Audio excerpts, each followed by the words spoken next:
Әсемай домбырашылар ансамблі 2013 жылы Талап ауыл клубында құрылды. Қазіргі уақытта ауыл мақтанышына айналған. Клубта ұйымдастырылған барлық мәдени шараларда өнер көрсетіп, көрермендердің ыстық ықыласына бөленіп жүр.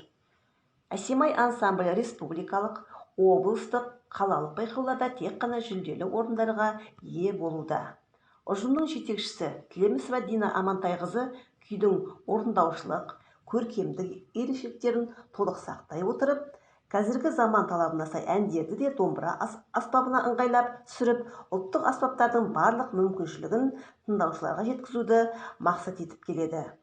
Әсемай ансамблі 2014 жылы 6-шы республикалық Ғұмырдария байқауында ансамбль жанры бойынша қатысып, 2-ші дәрежелі лауреат, 2016 жылы 10-шы халықаралық Ақкөгершін фестиваль байқауында 2-ші дәрежелі дипломант, 2016 жылы Сарыарқа Дарыны облыстық фестивалінде 1-ші дәрежелі дипломға, 2017 жылы 1-ші республикалық Қазақстан таланттары рухани-патриоттық байқауында 1-ші дәрежелі лауреат атағына ие болды.